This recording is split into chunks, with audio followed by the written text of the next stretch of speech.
Hi all, welcome to Vijayamala சக்கரவர்த்தி channel. இன்றைக்கு உண்டான லஞ்ச் மெனு என்ன அப்படின்றத நம்ம கிச்சனுக்குள்ளே போய் பார்க்கலாம் வாங்கோ.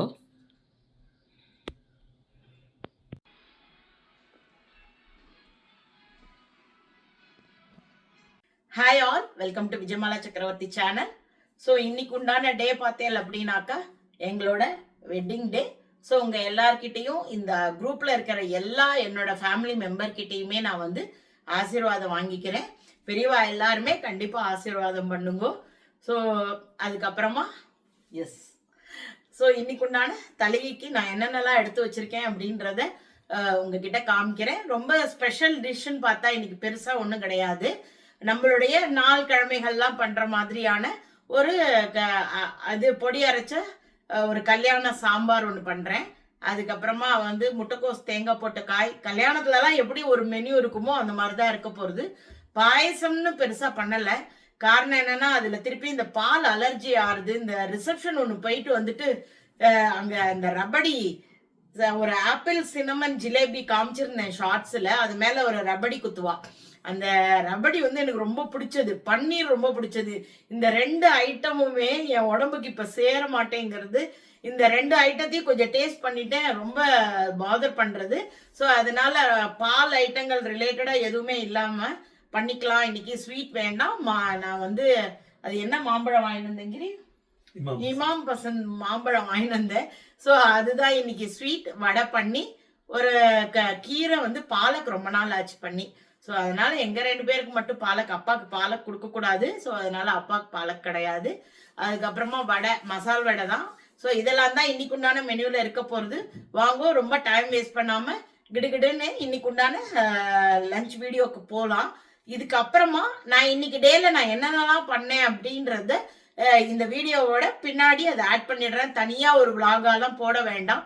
எங்களுடைய ரொட்டீன் அப்படின்னு பார்த்தீங்கன்னாக்கா எங்க ஸ்ட்ரீட்ல எண்டில் ஒரு ஆசிரமம் இருக்கு. நான் பல தடவை அதை பத்தி சொல்லியிருக்கேன். அந்த ஆசிரமத்துல குழந்தைகளுக்கு டின்னர் எப்பயுமே நம்ம பண்ணுவோம். அதுக்கு வந்து போவேன் நான் ராத்திரி. ஸோ இதுதான் எங்களுடைய ரொட்டீன். இது அதையும் உங்களுக்கு சின்ன கிளிப்பா மட்டும் காமிக்கிறேன், ரொம்ப பெருசா காமிக்காம. அதுக்கப்புறமா இன்னைக்கு உண்டான வீடியோக்குள்ள நம்ம போல வாங்க. உங்க எல்லாருக்கும் வீடியோ பிடிச்சிருந்ததுன்னா எல்லாருமே தயவு செய்து வீடியோவை லைக் பண்ணிட்டு பாருங்க. வாங்க வீடியோக்குள்ள போலாம். இன்னைக்கு வாங்கிட்டு வந்த காய்கறிகள் பார்த்தேன் அப்படின்னாக்கா ரொம்ப நாளாச்சு பாலக். அப்பாவுக்கு சுத்தமாக பாலக் சாப்பிடக்கூடாது. ஸோ அதனால் நான் பாலக்கே வாங்குறதில்ல. பட் இன்றைக்கி நான் பாலக் வாங்கினேன். ஸோ பாலக் வாங்கி ஜஸ்ட்டு அந்த வதக்கி சாப்பிட்றது எனக்கு ரொம்ப பிடிக்கும். அதுக்கப்புறம் முட்டைக்கோஸ் வாங்கிட்டு வந்திருக்கேன்.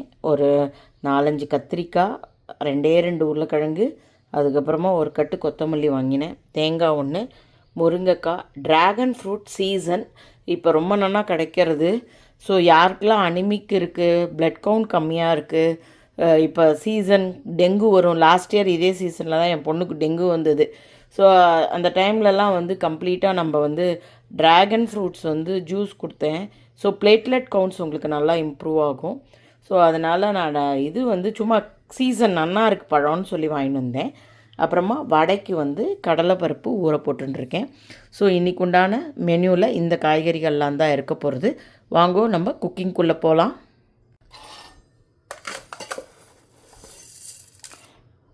இது அப்ராக்சிமேட்லி 1 டேபிள் ஸ்பூன் அளவுக்கு தான் வந்து இது வரும். இதுக்கு மேலே பருப்பு வேண்டாம், சரியா? இதில் ரொம்ப இன்றைக்கி நான் வந்து பருப்பு சொதான்னு போட்டு பண்ண போகிறது கிடையாது. ஸோ இப்போ நான் வந்து இந்த பருப்பை அலம்பிட்டு இந்த காயெல்லாம் இதோடு சேர்த்து நல்லா ஒரு 2-3 விசில் விட்டு எடுத்துகிட்டு கடைசியாக காமிக்கிறேன் உங்களுக்கு. சாம்பார் பண்ணுறதுக்கு வானலியை வந்து அடுப்பில் வெறும் வானலி தான் போட்டுருக்கேன். வறுத்து பொடி பண்ணிக்கிறதுக்கு சாமான்கள் பார்த்தீங்கன்னா 1 டேபிள் ஸ்பூன் தனியாக போட்டிருக்கேன், ஒரு 3/4 டீஸ்பூன் கடலப்பருப்பு, 1/2 டீஸ்பூன் வெந்தயம், ஒரு 10 மிளகு எடுத்திருக்கேன், ஒரு 1/2 டீஸ்பூன் ஜீரகம், கருவேப்பிலை நல்லா தாராளமாக போட்டிருக்கேன். நான் எங்கெல்லாம் கருவேப்பிலை போட்டு அரைக்கிறேனோ தாராளமாக போடுவேன். காரத்துக்கு வந்து ஒரு 4 கார மிளகா. இது வந்து சும்மா கலருக்கும் வாசனைக்கும் தான், இது காரமே கொடுக்காது. அதுக்கப்புறம் கொப்பரை தேங்காய் எடுத்திருக்கேன், புளிஜாலாம் நினச்சிட்டு இருக்கேன். பருப்பு காயெல்லாம் வேக போட்டு எடுத்துட்டேன். இப்போ நம்ம ட்ரை ரோஸ்ட் தான் பண்ணணும். இப்போ வானல்லி சுட்டுருக்கு. இது எல்லாத்தையுமே ஒன்றா போட்டு ட்ரை ரோஸ்ட் பண்ணிக்கலாம். கரெக்ட். அது நல்லா செவந்ததுக்கப்புறமா கடைசியாக நம்ம கோகனட்டையும் போட்டுக்கலாம். பெருங்காயம் கொஞ்சம் ஆட் பண்ணணும். இதை வறுத்துட்டு காட்டுறேன். பார்த்தெல்லாம் நல்லா செவக்கவே வறுத்துன்ட்டேன். கொப்பரை எல்லாமே போட்டு இதை நான் அப்படியே பொடி பண்ணி எடுத்துன்னு வந்துடுறேன். அடுத்தாப்பில் சாம்பார் பண்ணிடலாம். எவ்வளோ மணக்க பொடி ரெடியாக எடுத்து ஃபஸ்ட் கிளாஸாக இருக்குது, வாசனையாக இருக்குது. ஸோ நான் வானலியில் வறுத்துண்டேன் இல்லையா சாமான்கள்லாம், அதே வானலியிலே எண்ணெயை குத்தின்னு இருக்கேன். இதில் வந்து ஜஸ்ட்டு வந்து நீங்கள் கடுகு வெந்தயம் மட்டும் போட்டால் போதும், வேறு எதுவும் போட வேண்டாம். கருவேப்பிலை வந்து நிறையா அதில் வறுத்து ஆட் பண்ணியிருக்கேன். ஸோ இதில் கருவேப்பிலை தனியாக ஆட் பண்ண வேண்டாம். இது பொரியட்டும். கொஞ்சம்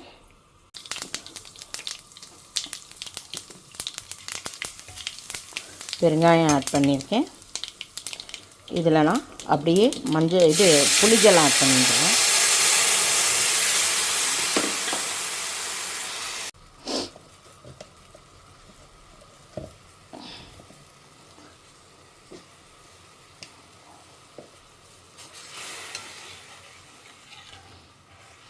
இப்போ நம்ம அரைச்சி வச்ச பொடியையும் இதோட சேர்த்துட்டுலாம். இதில் தேங்காய் இருக்கிறனால தான் பொடி நிறையா தெரியறது, அதர்வைஸ் ரொம்ப பொடி இல்லை. இந்த ஒரு ஈடுக்கு தான் நான் உங்களுக்கு கலந்துக்கிறதுக்கு காமிச்சிருக்கேன். நான் கடலைப்பருப்பு போட்டு அரைக்கிறதுனால டக்குன்னு திக்கார மாதிரி இருக்கும். நம்ம பருப்பு ஜலம்லாம் ஆட் பண்ணிட்டா கரெக்டாக ஆகிடும். இது நல்லா ஒரு கொதி வரட்டும். புளியோட பச்சை வாசனை மட்டும்தான் போகணும், மற்றபடி எல்லா சாமான்களும் வறுத்து அரைச்சது தான், பச்சை வாசனை பெருசாக இருக்காது. பார்த்தீங்கன்னா நன்னாவே இது கொதிச்சுடுத்து. நம்ம பருப்பும் காயும் சேர்த்து வேக போட்டிருக்கோம் இல்லையா, அதை ஜலத்தோடையே எப்படி ஆட் பண்ணிக்கலாம். பொறுமையாக ஆட் பண்ணணும், மேலே தெரிச்சிடக்கூடாது, ஜாக்கிரதை. பருப்பு ரொம்ப கம்மியாக போட்டு பண்ணியிருக்கேன். காயெல்லாம் பருப்போடு சேர்த்து கொஞ்சம் உப்பு போட்டிருந்தேன். இப்போ இதுக்குண்டான உப்பை போட்டுற வேண்டிதான். பார்த்துட்டு செக் பண்ணிவிட்டு எவ்வளோ வேணுமோ அவ்வளோ மட்டும் போடுங்கோ. அப்படியே கல்யாணத்தில் கிடைக்கிற மாதிரி நல்ல வாசனையாக தலதலான்னு சூப்பராக இருக்குது சாம்பார். ஸோ கல்யாண நாள், அதனால் கல்யாண சாம்பார்.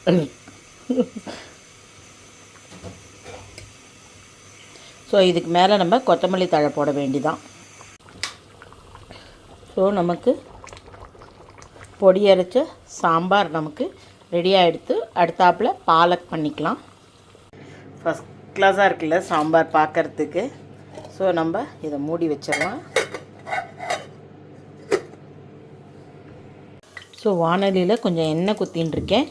பேசிக் தாளிப்புகள் தான். கடுகு, சும்மா கொஞ்சமாக ஜீரகம் போட்டால் போதும். பக்கத்து வீட்டில் வந்து வுட் ஒர்க் நடக்கிறது, ரொம்ப சத்தமாக இருக்குது. இனிமேல் வீடியோ எடுக்கிறதே கொஞ்சம் கஷ்டம்தான். ஸோ இது கொஞ்சம் பொரியட்டும்.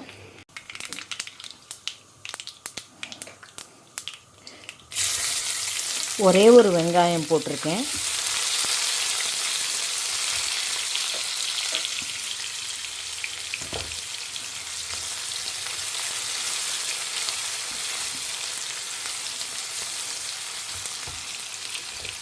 ரெண்டு தக்காளி, மீடியம் சைஸ் தக்காளி 2 போட்டிருக்கேன் நான். கொஞ்சம் புளிப்பாக இருந்தால் நல்லாயிருக்கும். நாட்டு தக்காளி.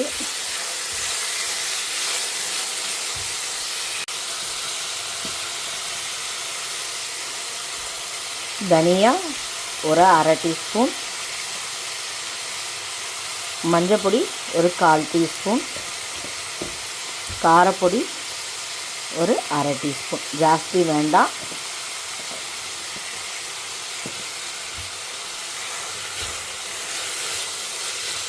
இது நல்லா மசியணும்.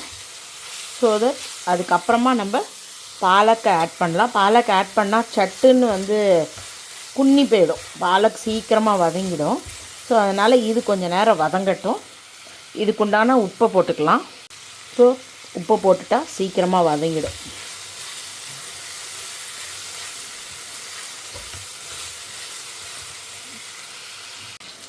இப்போ ஓரளவுக்கு நல்லா வதங்கிடுத்து காயெல்லாம். நம்ம இப்போ வந்து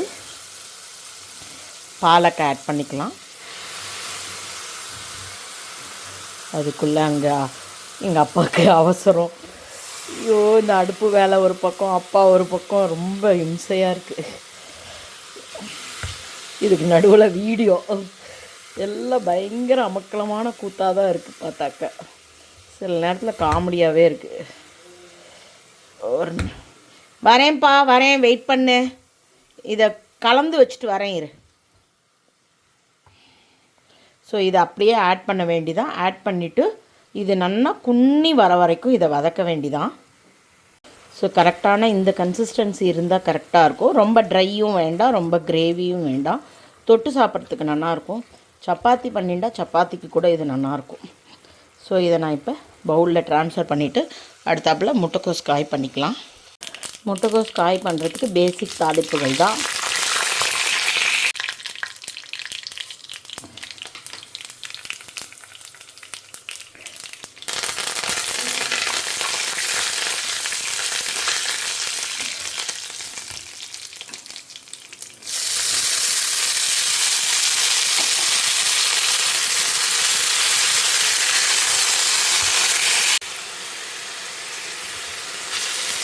ஸோ நான் முட்டைக்கோஸை வந்து கட் பண்ணிவிட்டு மைக்ரோவேவ் பவுலில் போட்டு மைக்ரோவேவில் ஒரு 5 மினிட்ஸ் வச்சுட்டு மற்ற வேலைகள்லாம் பண்ணேன். ஸோ கரெக்டான பதத்தில் பார்த்தீங்கன்னாக்கா நல்ல உதிராக வெந்துருத்து. ஸோ இதை வந்து லேசாக இந்த உப்பு அதில் உரைக்கிற வரைக்கும் வதக்கிட்டு தேங்காய் போட்டு இறக்கிட்டோன்னா நமக்கு முட்டைக்கோஸ் தேங்காய் போட்ட காய் ரெடி ஆகிடும். பார்த்தீங்கன்னா அதிலேருந்து தண்ணியெல்லாம் கூட நல்லா வற்றி எடுத்து நல்லா உதிராக எடுத்து. ஜென்ரலாக முட்டைக்கோஸில் உப்பு போட்டோம் அப்படின்னாக்கா அதில் உள்ள ஈரத்தோட உப்பும் கலந்து கொஞ்சம் ஜலம் விட்டுக்கும். ஸோ அந்த ஜலம் கொஞ்சம் வதக்கும். நம்ம வதக்கிறச்ச அந்த உப்பு வந்து காயில் இறங்கிடும், சரியான பதத்துக்கு வந்துடும். நம்ம இப்போ இதோட தேங்காய் போட்டுடலாம்.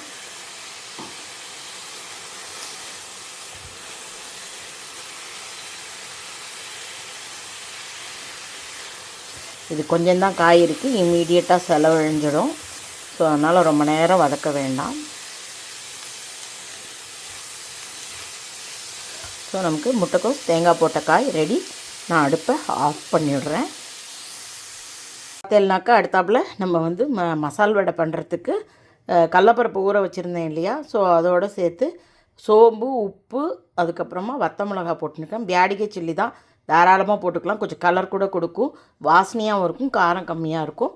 இதை ஒரு 85% அரைச்சின்னு வந்து இதோட ஒரே ஒரு வெங்காயத்தை பொடி பொடியாக கட் பண்ணி சேர்த்து வடை தட்ட வேண்டிதான். ஸோ பார்த்தேல் அப்படின்னாக்கா கருவேப்பிலை 2 ஆட் பண்ணிக்கலாம். ஸோ இதை மொத்தமாக அரைச்சிட்டு வெங்காயத்தோடு மிக்ஸ் பண்ணிவிட்டு வடை தட்டிடலாம். நம்ம டைம் ஆகிட்டே இருக்குது. ஸோ எண்ணெய் அடுப்பில் காஞ்சின்ட்டுருக்கு. வெங்காயத்தோட அரைச்ச பருப்போடு சேர்த்துட்டேன். இதை மிக்ஸ் பண்ணிவிட்டு தட்டி போட வேண்டிதான்.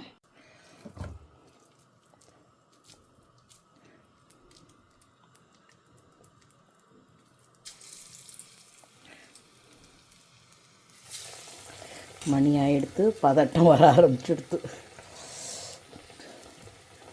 எங்கள் அப்பாவுக்கு எல்லாம் டைமுக்கு நடக்கணும். அவர் கெல்சம், அவரோட ஒர்க் மட்டும்தான் அவரோட நினப்பில் இருக்கும். இங்கே ஏதோ ஒன்று பண்ணின்னு இருக்காளே, கொஞ்சம் வெயிட் பண்ணுவோம், அதெல்லாம் அவருக்கு தோணவே தோணாது. இன்றைக்கெலாம் உடம்பு முடியலன்றதுனால எல்லாம் இல்லை. எங்கள் அப்பா நான் குழந்தையாக இருக்கிற நாள்லேருந்தே எங்கள் அப்பா அப்படி தான். பசி வந்துட்டுனா கோவம் வரும், கத்துவார், திட்டுவார், எல்லாம் பண்ணுவார்.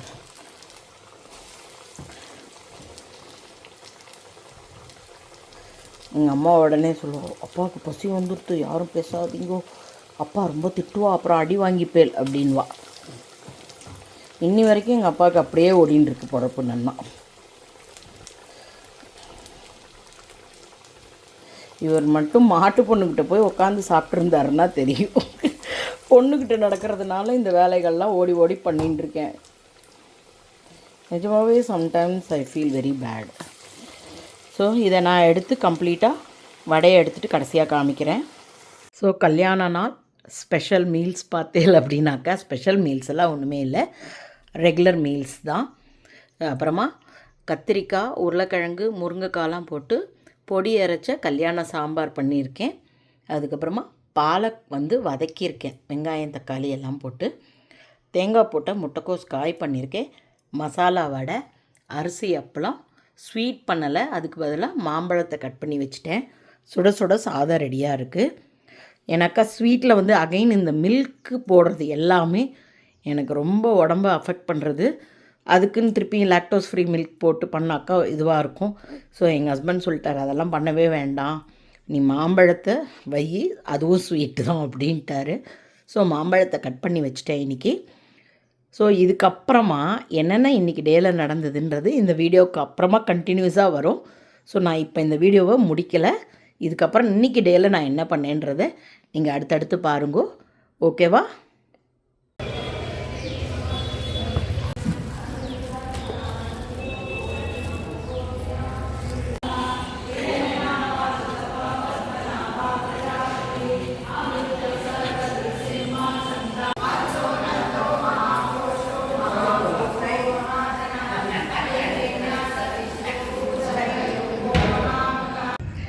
இதுதான் நாங்கள் வரக்கூடிய ரெகுலர் ஆஷ்ரம். இது இப்போ நம்ம பசங்களுக்கு சாப்பாடு கொடுப்போம், அது போய் பார்க்கலாம் நம்ம.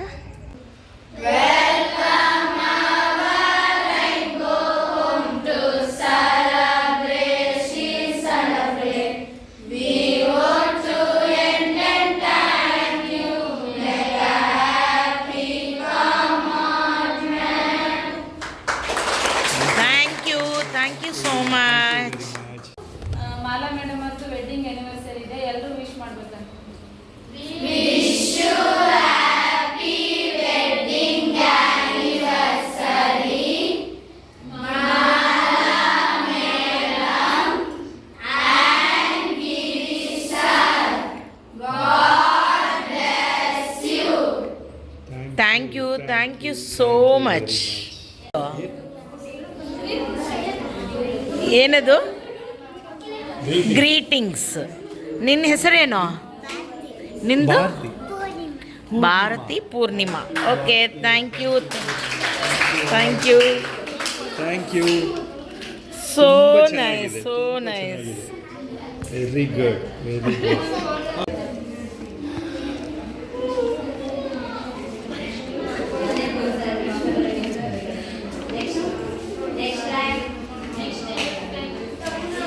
So nice.